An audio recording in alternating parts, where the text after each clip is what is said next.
السلام علیکم ورحمۃ اللہ.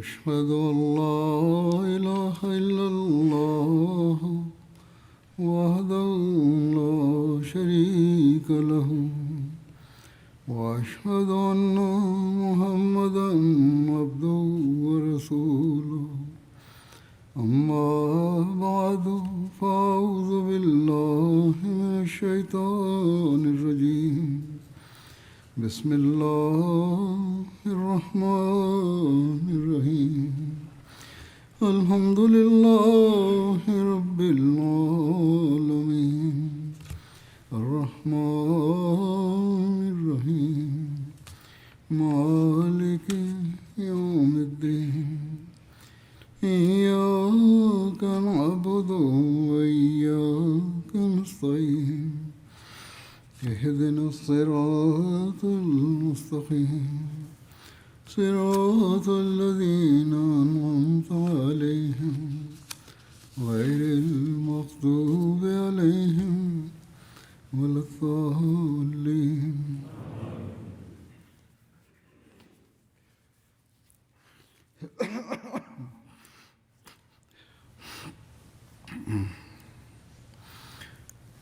جنگ حنین کے تعلق میں آج کچھ مزید تفصیل بیان کروں گا.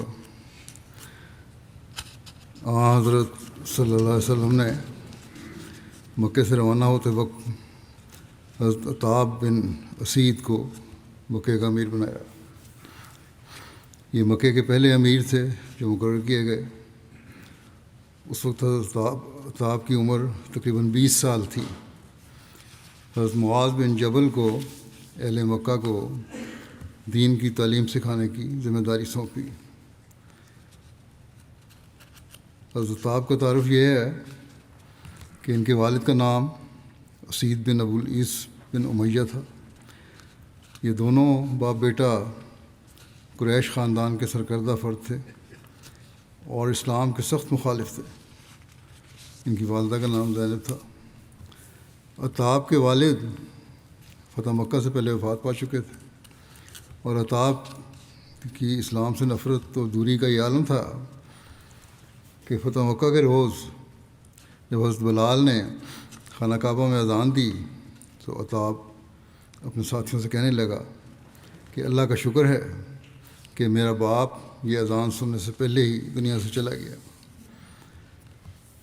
بہرحال عتاب نے اس کے بعد فتح مکہ کے دن اسلام بھی قبول کر لیا تھا. حضرت صلی اللہ علیہ وسلم نے ایک دفعہ رویا میں ان کے والد اسید بن ابو العیس کو اسلام کی حالت میں مکے پر عامل کے طور پر دیکھا تھا. وہ تو کفر کی حالت میں مر گیا اور اب آپ صلی اللہ علیہ وسلم کی رویا کی تعبیر اس کے بیٹے حضرت عتاب کی صورت میں ظاہر ہوئی. ایک روایت کے مطابق حضرت صلی اللہ علیہ وسلم نے خواب میں دیکھا کہ عتاب جنت کے دروازے پر آئے اور بڑے زور سے دروازے کھٹکھٹایا. آخر دروازہ کھولا گیا اور وہ اس میں داخل ہو گئے. ایک اور روایت کے مطابق حضرت صلی اللہ علیہ وسلم نے فرمایا کہ میں نے عتاب کے والد اسید کو جو کہ کافر تھے اور کفر کی حالت میں فوت ہوئے جنت میں دیکھا ہے اور خیال کیا کہ اسید کیسے جنت میں داخل ہو گیا. فتح مکہ کے دن عتاب بن اسید سامنے آئے تو آپ صلی اللہ علیہ وسلم نے فرمایا کہ میں نے اسی کو جنت میں دیکھا تھا, اس کو میرے سامنے لاؤ. انہیں آپ کے سامنے لایا گیا اور آپ نے انہیں مکے کا امیر مقرر فرما دیا اور فرمایا اے عتاب تمہیں معلوم ہے کہ میں نے کن لوگوں پر تمہیں امیر بنایا ہے. میں نے تمہیں اہل اللہ یعنی اللہ کے گھر والوں پر امیر بنایا ہے, اس لیے ان کے ساتھ نیک معاملہ کرنا. آپ نے انہیں یہ بات 3 مرتبہ فرمائی. یہ رسول اللہ صلی اللہ علیہ وسلم کے وصال تک مکے پر عامل رہے. ایک روایت میں ہے کہ یہ عہد ابو بکر میں بھی مکے کے عامل تھے اور ان کی وفات اسی روز ہوئی جس دن حضرت ابو بکر رضی اللہ عنہ کی وفات ہوئی تھی، اور ایک روایت کے مطابق یہ حضرت عمر کے دور خلافت تک زندہ رہے۔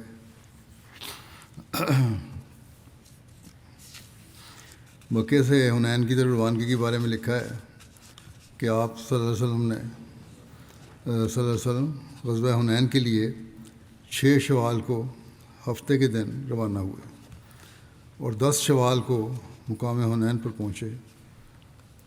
ابن کثیر کے نزدیک 5 شوال کو روانگی ہوئی تھی۔ جس وقت رسول اللہ صلی اللہ علیہ وسلم نے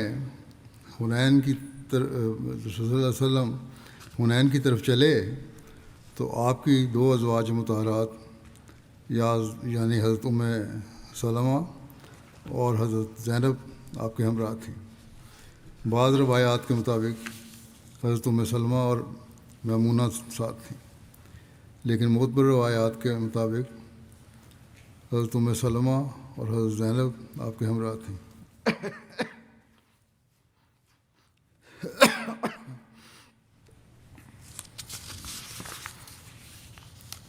مسلمانوں کی تعداد کے بارے میں لکھا ہے کہ غزوہ حنین میں اسلامی لشکر کی تعداد اگرچہ مخالفین کی نسبت کم تھی، لیکن ابھی تک کے تمام سابقہ غزوات کی نسبت زیادہ تعداد تھی، نہ صرف عددی لحاظ سے بلکہ ہتھیاروں کے لحاظ سے بھی۔ ائمہ مغازی نے لکھا ہے کہ رسول اللہ صلی اللہ علیہ وسلم 12,000 مسلمانوں کے ساتھ عازم سفر ہوئے۔ 10,000 صحابہ جو مدینے سے فتح مکہ کے لیے آئے، آپ صلی اللہ علیہ وسلم کے ہمراہ آئے تھے۔ اہل مکہ میں سے 2,000 لوگ آپ صلی اللہ علیہ وسلم کے ہمراہ روانہ ہوئے۔ بعض نے 14,000 بھی بیان کیا ہے، لیکن زیادہ تر 12,000 کی تعداد روایتی ملتی ہے۔ 2,000 مکہ کے مسلم شامل ہوئے تھے۔ جو 14,000 بتاتے ہیں انہوں نے مدینہ سے آنے والوں کی تعداد 10 کے بجائے 12,000 بتائی ہے، لیکن مکے سے شامل ہونے والے 2,000 ہی بتائے ہیں۔ حنین کے راستے میں ذات انوات نام کا ایک بیری کا بڑا درخت تھا جس کا مشرکین بہت احترام کرتے تھے، اور فتح کے شگون کے طور پر اپنے ہتھیار اس پر لٹکاتے تھے اور یہاں اعتکاف بھی کرتے تھے اور بہت عقیدت و احترام کا اظہار کرتے تھے۔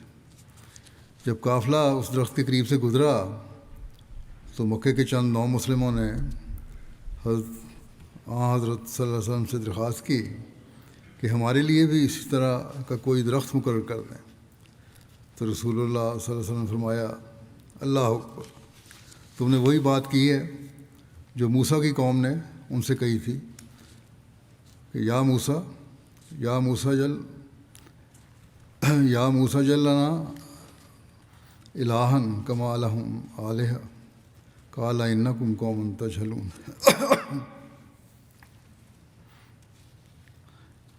اے موسیٰ، ہمارے لیے بھی ویسا ہی معبود بنا دے جیسے ان کے معبود ہیں۔ اس نے جواب دیا کہ یقیناً تم ایک بڑی جاہل قوم ہو۔ آپ صلی اللہ علیہ وسلم نے فرمایا، تم بھی ضرور پہلے لوگوں کی طرح چلو گے، یہی حرکتیں کر رہے ہیں جو تم۔ جیسا کہ پہلے بیان ہو چکا ہے کہ حنین کی جنگ کے لیے 2,000 وہ مسلم نوجوان بھی شامل ہوئے جن کے دلوں میں اسلام اور ایمان ابھی راسخ بھی نہیں ہوا تھا، اور جنگی مہارت بھی کوئی خاص نہ تھی، یہاں تک کہ ہتھیاروں کا بھی خاص اہتمام نہ کیا انہوں نے۔ اور یہی وہ لوگ تھے کہ جن کی وجہ سے حنین میں بھگدڑ مچی، جو وقتی پریشانی اور پسپائی کا باعث بنی۔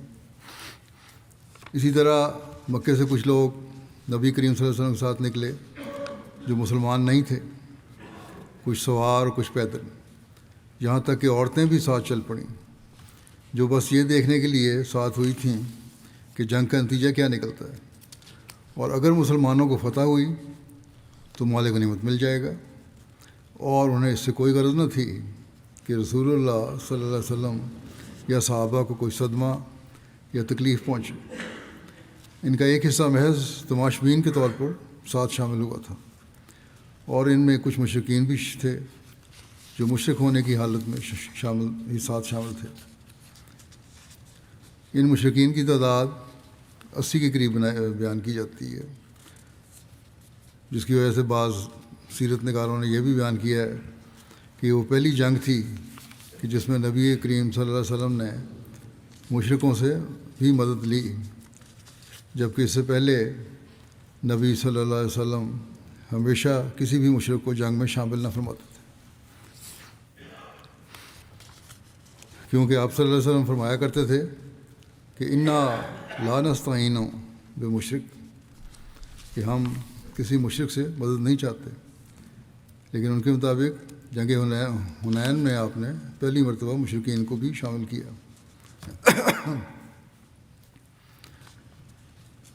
لیکن صحیح بات یہی ہے کہ آپ نے مدد نہیں لی تھی۔ آپ صلی اللہ علیہ وسلم نے جب جنگ بدر میں بھی کسی مشرک کی مدد قبول کرنے سے انکار فرما دیا تھا، جب ایک ایک آدمی کی بہت ضرورت تھی اور اہمیت تھی، تو اب تو مسلمانوں کی اس قدر کثرت تھی کہ قرآن کے مطابق ان کی کثرت نے ان کو عجب میں مبتلا کر دیا تھا۔ تو بھلا اب مٹھی بھر مشرکین کی مدد کی کیوں ضرورت پڑتی؟ اس لیے نبی اکرم صلی اللہ علیہ وسلم نے ہرگز کسی بھی مشرک کو نہ شامل فرمایا اور نہ ہی کسی مشرک کو جنگ میں شامل ہونے کے لیے کہا، بلکہ سیرت کی کتب کی تفصیلات جو ہیں ان سے بھی واضح ہوتا ہے کہ مکے سے بہت سے لوگ از خود محض جنگ کا نظارہ کرنے کے لیے اور مال غنیمت کی لالچ میں لشکر میں شامل ہو گئے، جن کی حیثیت محض یہ تھی کہ مسلمانوں کو فتح تو ہونی ہی ہے، چلیں تماشا دیکھیں گے اور مال غنیمت لوٹیں گے۔ ہاں، کچھ مشرکین بدنیت بھی تھے، اس نیت سے بھی شامل ہو گئے کہ جنہیں مکہ کی فتح کی ذلت اور ندامت بھول نہیں رہی تھی، اور جس طرح ایسے لوگوں نے مکہ میں نبی کریم صلی اللہ علیہ وسلم کو قتل کرنے کی ناکام کوشش کی، وہ یہاں بھی چلے آئے کہ اگر دشمن نہ مار سکا تو شاید ہمیں انتقام لینے کا موقع مل جائے اور نبی صلی اللہ علیہ وسلم کو نعوذ باللہ قتل کر کے اپنا بدلہ لے کر سینہ ٹھنڈا کر سکیں۔ بہرحال 12,000 کا لشکر مکے سے روانہ ہوا اور 3 دن کے سفر اور بعض کے نزدیک 5 دن کے سفر کے بعد یہ حنین کی وادی میں پہنچا۔ راستے میں جب بھی کوئی ڈھال یا تلوار یا صحابہ کا کوئی سامان گر پڑتا تو ابو سفیان بن حرب رسول اللہ صلی اللہ علیہ وسلم کو آواز دیتے کہ یہ سامان مجھے دے دیا جائے، میں اس کو اٹھا لیتا ہوں، یہاں تک کہ ان کا اونٹ سامان سے بھر گیا۔ حضرت سہل بن حنظلیہ نے بیان کیا کہ وہ رسول اللہ صلی اللہ علیہ وسلم کے ساتھ حنین کے دن چل رہے تھے، انہوں نے بہت لمبا سفر کیا یہاں تک کہ شام ہو گئی، تو میں رسول اللہ صلی اللہ علیہ وسلم کے ساتھ نماز میں شامل ہوا۔ اتنے میں ایک سوار آیا، اس نے کہا یا رسول اللہ، میں آپ لوگوں کے آگے آگے گیا یہاں تک کہ فلاں پہاڑ پر چڑھا تو دیکھا کہ حوازن کے لوگ اپنی عورتوں، اپنے اونٹوں اور اپنی بکریوں اور جانوروں کو لے کر جمع ہوئے ہیں۔ تو رسول اللہ صلی اللہ علیہ وسلم نے تبسم فرمایا اور فرمایا کل انشاءاللہ یہ مسلمانوں کا مال غنیمت ہوگا۔ پھر فرمایا آج رات کو کون ہمارا پہرا دے گا؟ انس بن نبی مرثد نے کہا میں دوں گا یا رسول اللہ۔ فرمایا پھر سوار ہو جاؤ۔ وہ اپنے گھوڑے پر سوار ہوئے اور رسول اللہ صلی اللہ علیہ وسلم کے پاس آئے۔ رسول اللہ صلی اللہ علیہ وسلم نے ان سے فرمایا کہ اس گھاٹی میں جاؤ، یہ پہرا وہاں آپ کا نہیں تھا بلکہ آپ نے فرمایا تھا ارد گرد کے علاقے کی خبر لینے کے لیے، اس کے پہرے کے لیے بات کی تھی، اور اس کے اونچے حصے میں چلے جاؤ اور ہم تمہاری وجہ سے رات کو دھوکہ نہ کھائیں، یعنی یہ نہ ہو کہ تم غافل ہو جاؤ اور دشمن دھوکہ دے جائے۔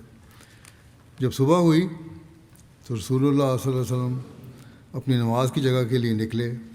آپ نے 2 رکعت فجر کی سنت پڑھی نماز کے لیے تکبیر کہی گئی اور رسول اللہ صلی اللہ علیہ وسلم نے نماز پڑھانے لگے۔ آپ کا رخ گھاٹی کی طرف تھا۔ جب آپ نے نماز پڑھا لی اور سلام پھیرا، فرمایا خوش ہو جاؤ، تمہیں بشارت ہو کہ تمہارا سوار آ گیا، یعنی جسے ڈیوٹی پر متعین کیا گیا تھا۔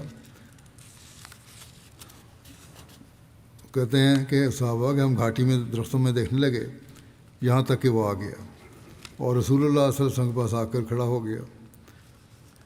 اس نے سلام کیا اور کہا میں چلتا گیا یہاں تک کہ اس وادی کی اونچی جگہ پر چلا گیا جہاں جانے کا مجھے رسول اللہ صلی اللہ علیہ وسلم نے ارشاد فرمایا تھا۔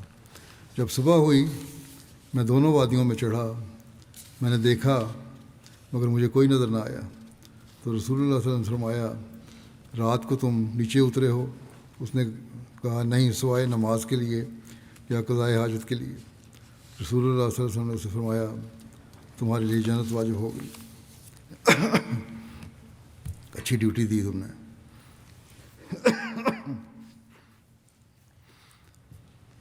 مشرکین کے جاسوسوں کا ذکر ملتا ہے۔ رسول اللہ صلی اللہ علیہ وسلم 10 شوال منگل کی عشاء کے وقت حنین پہنچ گئے تھے۔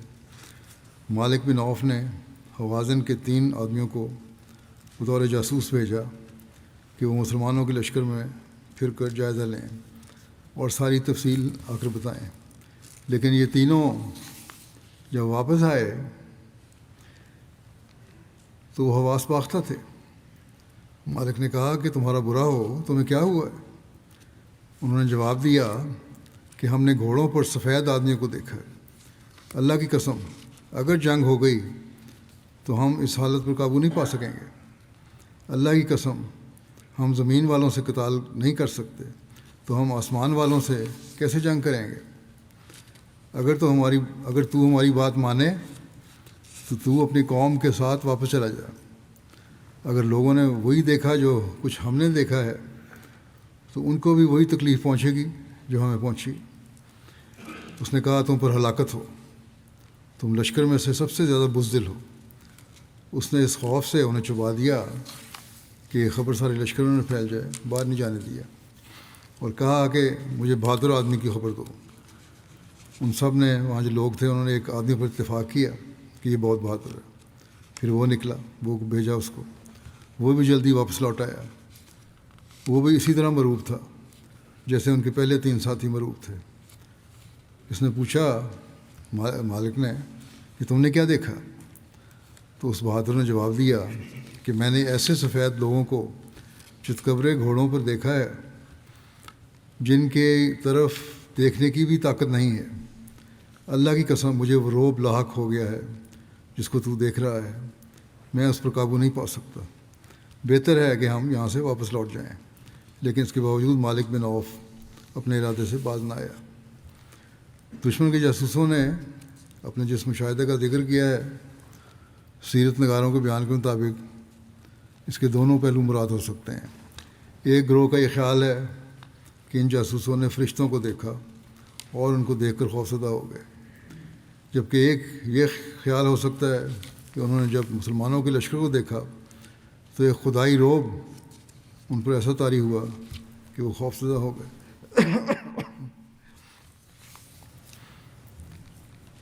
حضرت سلمہ بن اکوع بیان کرتے ہیں کہ ہم آپ صلی اللہ علیہ وسلم کے ہمراہ حوازن پر حملہ آور ہوئے اور اسی اثناء میں چاشت کے وقت ایک شخص اونٹ پر آیا۔ اس وقت ہم اپنا آپ صلی اللہ علیہ وسلم کے ساتھ کھانا کھا رہے تھے۔ اس آدمی نے اپنا اونٹ بٹھا کر رسی سے باندھا اور آگے ہو کر ان کے ساتھ کھانا کھایا، صحابہ کے ساتھ بیٹھ گیا، اور ایک روایت میں ہے کہ وہ لوگوں کے ساتھ باتیں کرنے لگا۔ کہتے ہیں کہ ہم کافی تھکے ہوئے بھی تھے، سواریاں بھی کم تھیں۔ پھر وہ شخص تیزی سے اپنے اونٹ کی طرف چلا گیا ہم سے باتیں کرنے کے بعد، اور جلدی سے رسی کھولی، اس پر سوار ہوا اور اونٹ کو بھگا کر لے جانے لگا۔ تو نبی کریم صلی اللہ علیہ وسلم نے اس کو دیکھ لیا اور فرمایا کہ یہ جاسوس ہے، اس کو پکڑو اور قتل کر دو۔ بنو اسلم میں سے ایک شخص نے اونٹنی پر سوار ہو کر اس کا پیچھا کیا۔ حضرت سلمہ بیان کرتے ہیں کہ میں اپنی اونٹنی پر اس کے پیچھے بھاگا،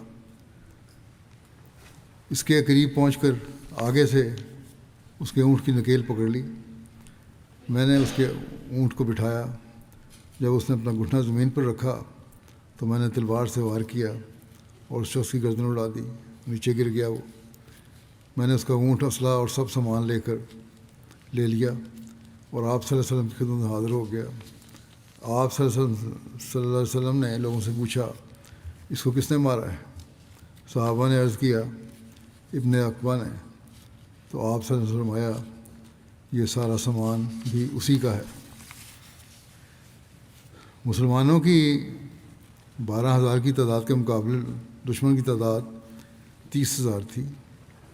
جنگ حنین کے وقت بیان کرتے ہوئے کبھی دشمن کی تعداد 30,000 بیان کی جاتی ہے، کبھی 20,000 اور کبھی 4,000. اس کی تفصیل یہ ہے کہ مد مقابل دشمن جنگجو 20,000 تھے، اور اگر ان کے بیوی بچے شامل کر لیے جائیں تو 30,000 تعداد بن جاتی ہے. اور مالک بن عوف نے اپنی فوج کے بہترین تیر انداز منتخب کر کے پہاڑوں میں چھپا دیے جو گھات لگا کر بیٹھے ہوئے تھے، اور جنہوں نے مسلمانوں پر اچانک یک دفعہ حملہ کر کے مسلمان لشکر میں انتشار کی کیفیت پیدا کر دی. یہ 4,000 کی تعداد میں تھے.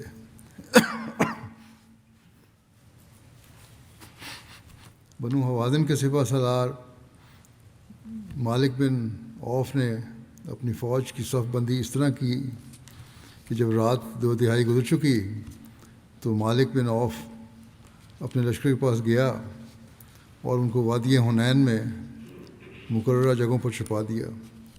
یہ وادی ایسی ہے جس میں بہت سی گھاٹیاں اور درے ہیں. اس میں لوگوں کو پھیلا دیا اور وہ اس میں گھات لگا کر بیٹھ گئے کہ وہ رسول اللہ صلی اللہ علیہ وسلم پر اور آپ کے اصحاب پر دفعتاً حملہ کر دیں.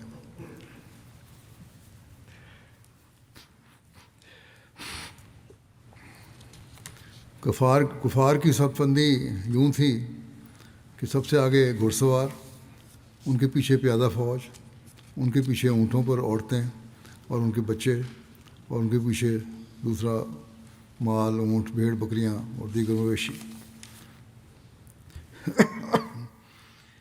مکے سے حنین کی طرف روانگی کے وقت حضرت صلی اللہ علیہ وسلم نے بنو سلیم کا 1,000 کا گھڑ سوار دستہ فوج کے ہراول میں رکھا اور اس کی کمان حضرت خالد بن ولید کے سپرد تھی.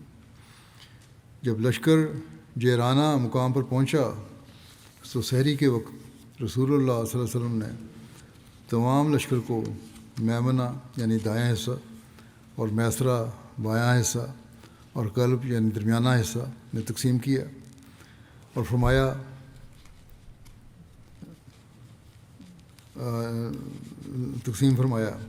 رسول اللہ صلی اللہ علیہ وسلم درمیانی حصے میں تھے. آپ نے مہاجرین و انصار میں بڑے جھنڈے تقسیم کیے. مہاجرین کا ایک پرچم آپ نے حضرت علی کے سپرد کیا، نیز ایک پرچم آپ نے حضرت سعد بن ابی وقاص اور ایک پرچم آپ نے حضرت عمر فاروق کو دیا. انصار میں سے خزرج کا پرچم حضرت خباب بن منذر کو عنایت فرمایا اور اوس کا پرچم حضرت اسید بن حضیر کو سپرد فرمایا. اسی طرح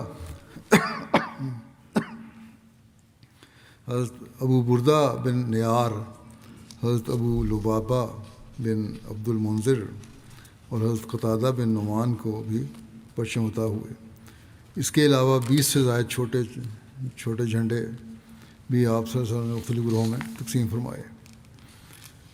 حنین کے دن کسی نے کہا کہ آج ہم تھوڑے ہونے کی وجہ سے مغلوب نہیں ہوں گے، یعنی آج ہم بہت زیادہ ہیں، لیکن رسول اللہ صلی اللہ علیہ وسلم نے اس بات کو سخت ناپسند فرمایا، اور قرآن کریم نے بھی اس بات کو ناپسندی کی نگاہ سے دیکھتے ہوئے اس طرح بیان کیا ہے کہ عجبتکم کثرتکم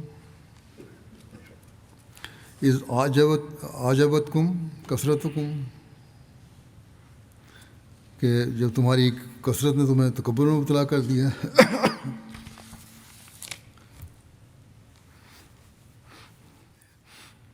حنین کے مارکے میں ابتدائی فضا مسلمانوں کو ہوئی، پھر دشمن کے ایک زبردست حملے سے بھگدڑ مچ گئی جسے پہلے ذکر ہوا ہے، اور عارضی شکست ہوئی، لیکن آخرکار مسلمانوں کو زبردست فتح نصیب ہوئی۔ اس کی تفصیل اس طرح ہے کہ غزوہ حنین کے بارے میں عموماً یہ بیان کیا جاتا ہے کہ مسلمانوں کا لشکر صبح کے اندھیرے میں حنین کی وادی میں داخل ہوا، جبکہ کفار کا لشکر پہلے سے ہی وادی میں پہنچ چکا تھا، اور ان کے بہترین ماہر تیر انداز وہاں گھاٹیوں میں چھپے ہوئے تھے۔ مسلمان ان سے بے خبر جب وادی میں داخل ہوئے تو ان تیر اندازوں نے یک بار حملہ کر دیا، جس سے مسلمانوں کے لشکر میں بھگدڑ مچ گئی اور واپس بھاگنے لگے، یہاں تک کہ صرف نبی اکرم صلی اللہ علیہ وسلم اور آپ کے چند صحابہ وہاں رہ گئے۔ اور پھر جب حضرت صلی اللہ علیہ وسلم کی طرف سے مسلسل پکارا گیا تو مسلمانوں کا لشکر واپس پلٹا، اور پھر دشمن کے ساتھ ایک بھرپور جنگ ہوئی، اور دشمن بری طرح پسپا ہوا اور میدان چھوڑ کر بھاگ گیا۔ ابن شام کی جو سیرت ہے اس میں سے یہ محفوظ کیا گیا۔ لیکن صحیح بخاری میں ایک روایت ہے جس کو دیکھا جائے تو حنین کا معرکہ کچھ مختلف تفصیل لیے ہوئے ہے۔ حضرت براء بن عازب جو کہ غزوہ حنین میں شامل تھے، ان کی روایت صحیح بخاری میں بہت سی جگہ پر موجود ہے، جس میں بیان کرتے ہیں کہ جب ہم نے بنو حوازن پر حملہ کیا تو وہ شکست کھا کر پسپا ہو گئے اور ہم مال غنیمت اکٹھا کرنے لگے، تو اس دوران انہوں نے ہم پر تیروں کی بچھاڑ کر دی، اس کی وجہ سے وہ نوجوان جن کے پاس بچاؤ کا کوئی سامان بھی نہ تھا وہ پیٹھ پھیر کر بھاگے۔ لیکن جہاں تک رسول اکرم صلی اللہ علیہ وسلم کی بات ہے تو اس وقت بھی میدان میں ڈٹے رہے۔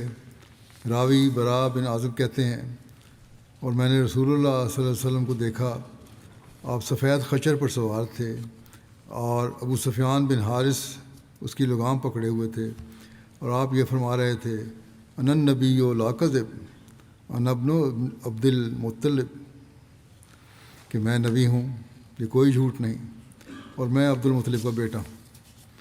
بخاری کی اس روایت کے بغیر اگر دیکھا جائے تو جنگ حنین کے دو مراحل بنتے ہیں، اور عمومی طور پر یہ سیرت نگار ایسا ہی بیان کرتے ہیں۔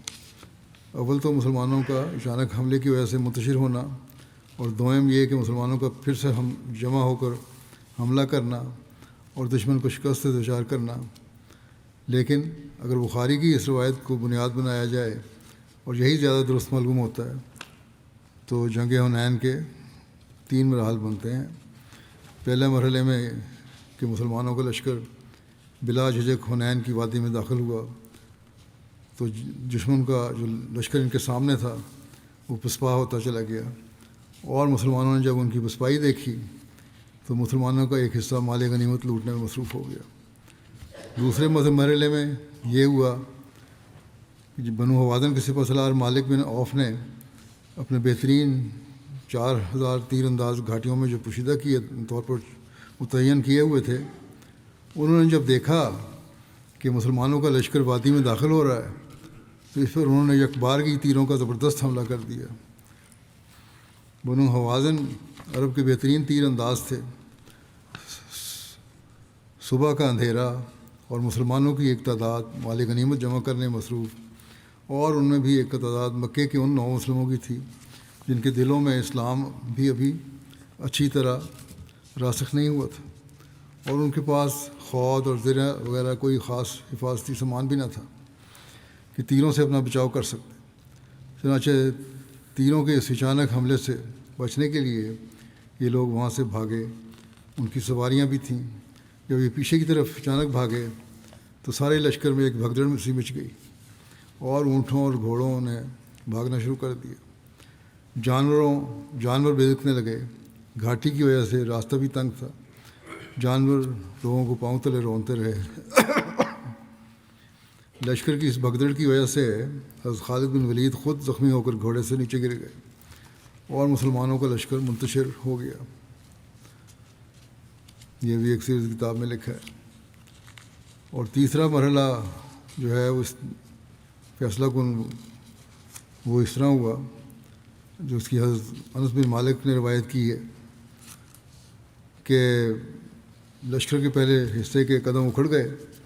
سب سے پہلے بنو سلیم کا دستہ بھاگا، ان کے پیچھے مکے کے 9 مسلم، پھر عام لوگ بھی ان کے پیچھے شکست کھا کر بھاگے اور کسی کی پرواہ نہ کی، اور اتنا غبار اڑا کہ ان میں سے کوئی ایک بھی اپنی ہتھیلی کو دیکھ نہ سکتا تھا. حضرت صلی اللہ علیہ وسلم نے جتنی بھی جنگیں کیں، ان میں سب سے قابل ذکر امر یہ ہے، ان میں سب سے قابل ذکر امر یہ ہے کہ میدان جنگ میں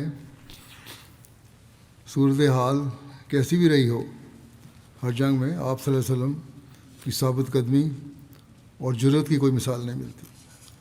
جس وقت بڑے بڑے بہادروں کے بھی پاؤں اکھڑ جاتے ہیں، اس وقت بھی آپ صلی اللہ علیہ وسلم ایک چٹان کی طرح وہاں موجود نظر آتے رہے. حضرت انس بن مالک بیان کرتے ہیں کہ رسول اللہ صلی اللہ علیہ وسلم سب سے بڑھ کر حسین و جمیل اور سب سے زیادہ جود و سخا کے حامل اور سب لوگوں سے بڑھ کر بہادر تھے. اسی جنگ حنین کا ذکر کرتے ہوئے حضرت براء بن عازب بیان کرتے ہیں کہ جب تمام لوگ منتشر ہو گئے اور حضرت صلی اللہ علیہ وسلم اپنے چند ساتھیوں کے ساتھ تنہا رہ گئے اور دشمن آپ صلی اللہ علیہ وسلم کی طرف بڑھنے لگا، تو ایسے میں آپ صلی اللہ علیہ وسلم اکیلے ہی دشمن کی طرف بڑھتے چلے گئے اور بلند آواز میں کہتے جا رہے تھے کہ میں ابن عبد المطلب ہوں. راوی بیان کرتے ہیں کہ خدا کی قسم، جب جنگ شدت اختیار کر جاتی تو ہم رسول اللہ صلی اللہ علیہ وسلم کی پناہ میں آ جایا کرتے تھے، اور سب سے زیادہ بہادر وہی سمجھا جاتا تھا جو رسول اللہ صلی اللہ علیہ وسلم کے قریب رہتا تھا. اس موقع پر آپ صلی اللہ علیہ وسلم کی جرأت اور بہادری کی شان یہ تھی کہ ایسے میں بھی کہ جب آپ تنہا رہ گئے تھے، آپ اپنی خچر کو دشمن کی طرف دھکیل رہے تھے. حضرت عباس بیان کرتے ہیں کہ میں اور ابو سفیان بن حارث نبی صلی اللہ علیہ وسلم کے ساتھ ساتھ ہی رہے اور ایک لمحہ کے لیے بھی آپ سے جدا نہیں ہوئے. جب لوگ منتشر ہو گئے تو رسول اللہ صلی اللہ علیہ وسلم اپنے خچر کو دشمن کی طرف تیزی سے لے جانے لگے.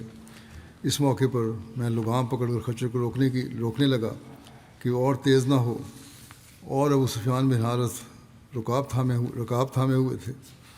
ایک روایت کے مطابق حضرت ابوبکر رضی اللہ عنہ، جو کہ اس وقت بھی آپ کے ساتھ ہی تھے، وہ خچر کی لگام پکڑ کر اس کو روکنے کی کوشش کر رہے تھے. رسول اللہ صلی اللہ علیہ وسلم نے مجھے فرمایا کہ اے عباس، درخت والوں کو بلاؤ، یعنی جنہوں نے حدیبیہ کے موقع پر جان قربان کرنے کے عہد پر بیعت کی تھی. حضرت عباس کہتے ہیں اور وہ بلند آواز والے تھے کہ میں نے بلند آواز سے پکارا، اصحاب السمرہ یعنی درخت والے کہاں ہیں؟ وہ بیان کرتے ہیں کہ اللہ کی قسم، جب لوگوں نے میری آواز سنی تو وہ اس طرح واپس لوٹے جیسے گائے اپنے بچے کی طرف پلٹتی ہے، اور وہ لوگ پکارنے لگے، لبیک لبیک یا رسول اللہ، ہم حاضر ہیں. اور وہ دیوانہ وار واپس لوٹے اور دشمن سے جنگ شروع کر دی. صحیح مسلم کی روایت ہے. یہ بیان کیا جاتا ہے کہ جب مسلمانوں کا لشکر انتشار کا شکار ہوا تو نبی اکرم صلی اللہ علیہ وسلم کے پاس چند افراد موجود تھے، اور ان کی تعداد 4 سے لے کر 300 تک بیان کی جاتی ہے. تعداد کے اختلاف کی یہ وجہ بھی ہو سکتی ہے کہ نبی اکرم صلی اللہ علیہ وسلم کے بالکل پاس چند افراد ہوں گے اور باقی کچھ لوگ مختلف جگہوں پر دشمن سے مقابلہ کر رہے ہوں گے، اور یوں میدان جنگ میں 300 کے قریب افراد ہوں گے، یا نبی اکرم صلی اللہ علیہ وسلم کے پاس لوگوں کی تعداد مختلف اوقات میں کم و بیش ہوتی رہی ہوگی، اور جس نے 3 یا 4 لوگ دیکھے اس نے وہ تعداد بیان کر دی، جس نے 10-12 دیکھے اس نے وہ تعداد بیان کر دی، اور جس نے اس سے زیادہ افراد دیکھے اس نے وہ تعداد بیان کر دی. بہرحال ایک وقت ایسا رہا کہ آپ صلی اللہ علیہ وسلم کے پاس صرف چند ایک افراد ہی رہ گئے. ایک اور روایت میں ہے کہ ایک شخص نے حضرت براء سے کہا کہ اے ابو عمارہ، کیا تم حنین کے دن فرار اختیار کر گئے تھے؟ انہوں نے کہا اللہ کی قسم، رسول اللہ صلی اللہ علیہ وسلم نے پیٹھ نہیں دکھائی، لیکن آپ صلی اللہ علیہ وسلم کے صحابہ میں سے جلد باز نوجوان جن کے پاس ہتھیار نہ تھے یا بہت کم ہتھیار تھے، جب ان کی ایسی تیر انداز قوم سے مٹبھیڑ ہوئی جن کا کوئی تیر خطا نہ جاتا تھا، یعنی حوازن اور بنو نصر کے جتھے سے انہوں نے مسلسل تیر اندازی کی کہ ان کا کوئی تیر شاذ ہی خطا جاتا۔ اس وقت رسول اللہ صلی اللہ علیہ وسلم دشمن کی طرف آگے بڑھے اور رسول اللہ صلی اللہ علیہ وسلم اپنے سفید خچر پر سوار تھے اور ابو سفیان بن حارث اسے چلا رہے تھے۔ آپ صلی اللہ علیہ وسلم اترے اور آپ صلی اللہ علیہ وسلم نے اللہ سے مدد چاہی اور فرمایا، انا النبی و لا کذب، انا ابن عبد المطلب، میں نبی ہوں اور یہ کوئی جھوٹ نہیں، اور میں عبد المطلب کا بیٹا ہوں۔ یاس بن سلمہ اپنے والد سلمہ بن اکوع سے بیان کرتے ہیں، وہ کہتے ہیں کہ ہم رسول اللہ صلی اللہ علیہ وسلم کی معیت میں غزوہ حنین کی طرف گئے۔ جب ہمارا دشمن سے سامنا ہوا، میں آگے بڑھا اور ایک گھاٹی پر چڑھا تو دشمن کے ایک شخص سے میرا سامنا ہوا۔ میں نے اسے تیر مارا تو وہ مجھ سے چھپ گیا، مجھے پتہ نہیں چلا کہ اسے کیا ہوا۔ میں نے دیکھا کہ لوگ دوسری گھاٹی سے نکل رہے ہیں، ان میں اور نبی صلی اللہ علیہ وسلم کے صحابہ میں جنگ ہوئی اور نبی صلی اللہ علیہ وسلم کے صحابہ واپس مڑ گئے۔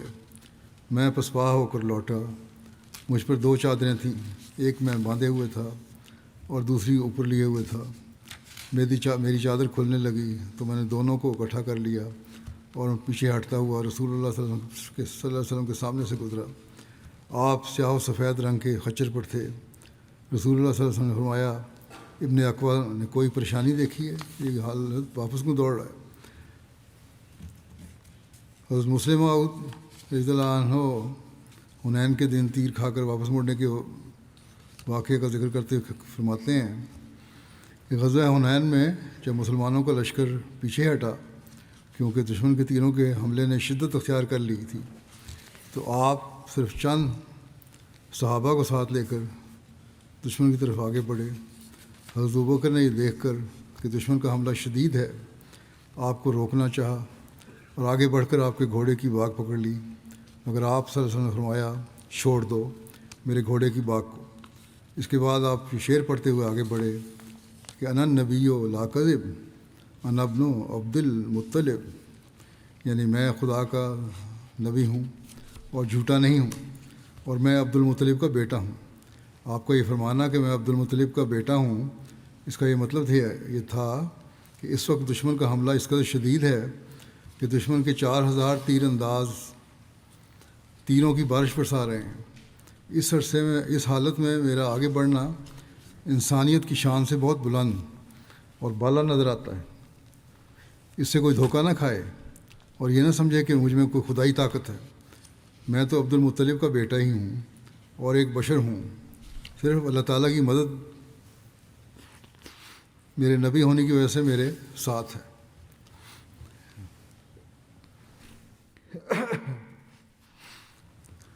سارے لوگ فرار نہیں ہوئے تھے، اس بارے میں بھی روایات ہیں۔ امام نووی لکھتے ہیں کہ سب لوگ نہیں بھاگے تھے، بلکہ مکے کے مؤلفات القلوب لوگوں میں سے جو منافق لوگ تھے اور مکے کے دیگر لوگ جو اس جنگ میں شریک ہو گئے تھے اور ابھی تک مسلمان نہیں ہوئے تھے، انہوں نے بھاگنا شروع کر دیا تھا، اور یہ ناگہانی شکست اس وجہ سے ہوئی کہ دشمنوں نے ایک ساتھ تیروں کی بارش کر دی تھی۔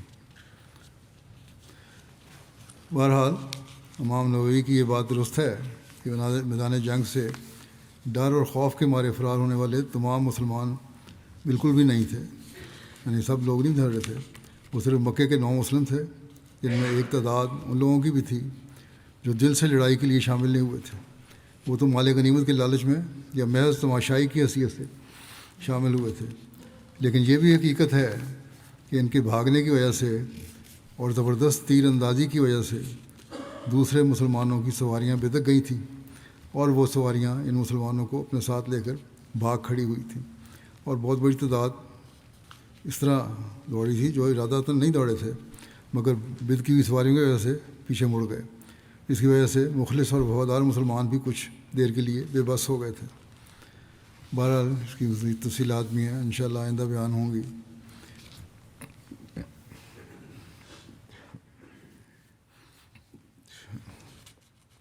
آج سے جرمنی کا جلسہ سالانہ بھی شروع ہے.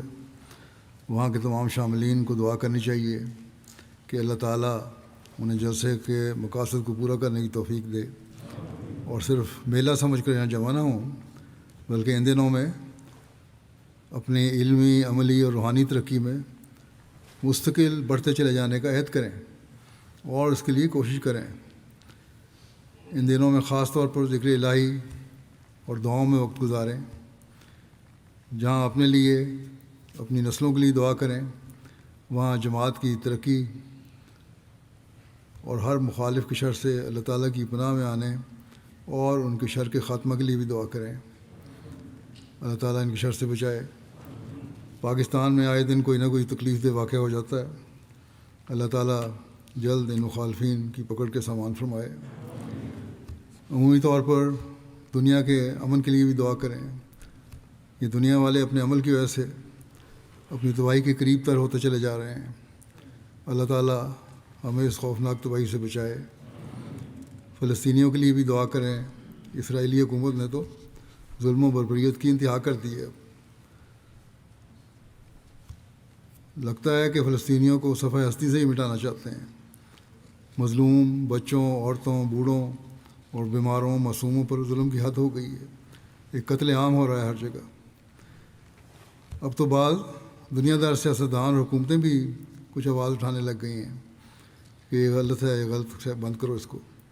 لیکن ان کی بھی اب اسرائیلی حکومت سننے کو تیار نہیں. ان کی باتیں دولت اور طاقت کے نشے نے ان کو اور امریکہ اور اس کے ہم نواؤں کو تکبر اور ظلم کی انتہا تک پہنچا دیا ہے. مسلمان حکومتیں جو ہیں وہ بھی کچھ نہیں کر رہی. اور کچھ نہیں کر سکتی تو کم از کم اپنی حالتوں کو بدل کر اللہ تعالیٰ کے آگے ہی جھکیں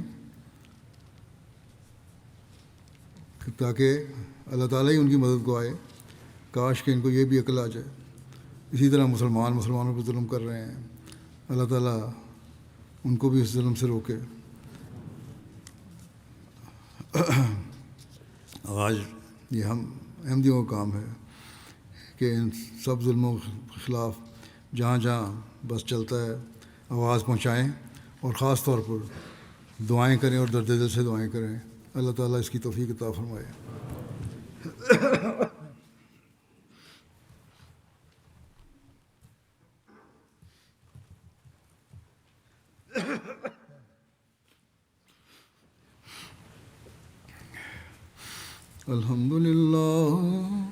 الحمد لله نحمده ونستعينه ونستغفره ونؤمن به ونتوكل عليه ونعوذ بالله من شرور أنفسنا ومن سيئات أعمالنا.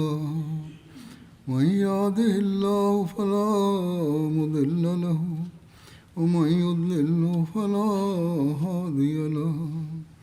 ونشهد أن لا إله إلا الله ونشهد أن محمدا عبده ورسوله. عباد الله رحمكم الله إن الله يأمر بالعدل والإحسان وإيتاء ذي القربى وينهى عن الفحشاء والمنكر والبغي يعظكم لعلكم تذكرون. اذكروا الله يذكركم وادعوه يستجب لكم ولذكر الله